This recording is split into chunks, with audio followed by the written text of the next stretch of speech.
Imagine you send out 10 applications, 20 applications, 30 applications, but then you get no response. Zero, nada, zilch.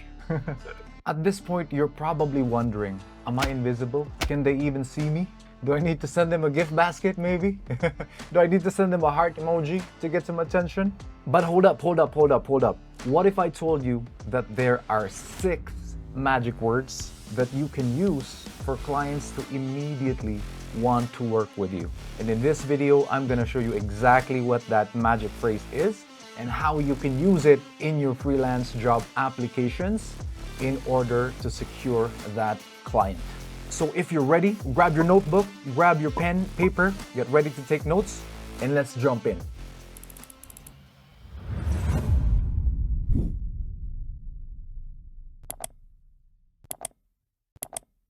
So here's the truth, guys. Most freelancers start their application the wrong way. And this is what I mean.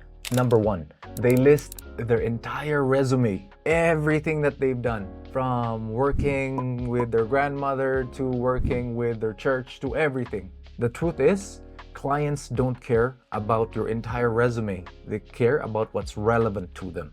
Number 2 is that they write a generic, "I'm interested" opening line, which automatically gets ignored and deleted.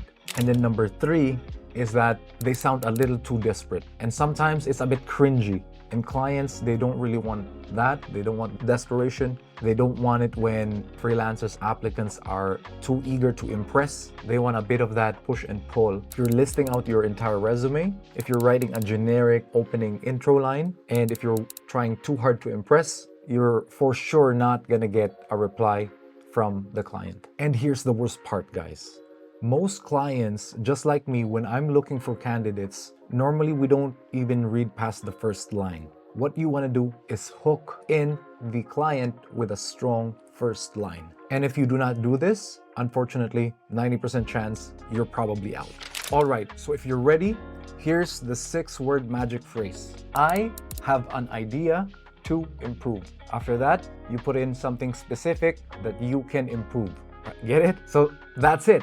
That's the magic phrase. It may sound simple, but let's break down why it's very effective. Number 1, it grabs curiosity. So on the client's end, for a client like me, if I'm reading the job application by saying that you have an idea to improve something that I put in the job description, makes me wonder, what's the idea, right? So number 1, curiosity. Number 2, it flips the script. So from the client's perspective, they're looking for people to help them with the job task. And then now you're flipping the script, showing that you are that person that's offering something of value to them that will help them with that problem. So you're not just applying, but you're also now providing value.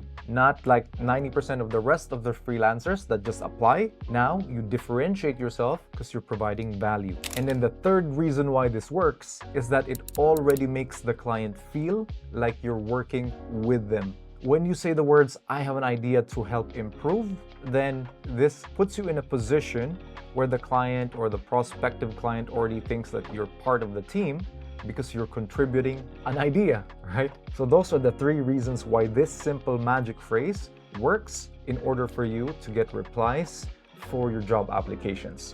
So instead of waiting for an opportunity, what this does is it creates an opportunity for the client to then say yes and want to give you a chance on that interview. All right, now let's take it to the real world. Let's say you're applying as a video editor. Now, most freelancers, again, generic opener, generic first line, generic sentences to introduce themselves, right? So a bad freelancer might say, "Hello, I'm Maria, and I've been editing for 3 years, and I'd like to apply for your job opening." That's a weak opener. Normally, a client, they might scroll past, delete. Here's a better example. This is how you can do it instead. "Hello, Mr. Client. I have an idea to improve your YouTube engagement, and I noticed that your videos could benefit from faster cuts and more dynamic transitions. And I'm happy to share a sample of what I mean."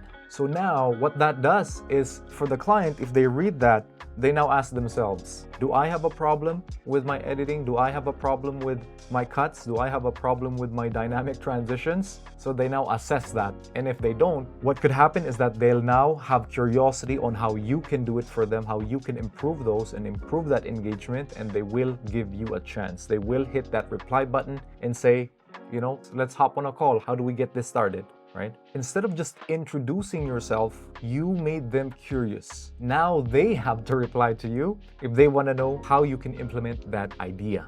You flip the script. And if you want an even stronger response, in the next video, I'll walk you through the cover letter framework that almost immediately guarantees a response and an interview when submitting a job application. But before that, let's take it to a challenge. What I'd like you to do now is take your last job proposal, delete the boring intro, and start it out with the first line, I have an idea to improve, insert something from the job description, and then give them some insights and ask them if they want to know more. So start your first line with that, and then let us know how your responses improved. If you get more calls, if you get more interviews with clients or prospects, then let us know in the comments below. All right, and if you're down for it, here's the last question for you. What's the worst way you ever started your proposal? If you're open to sharing that, drop it in the comments, right?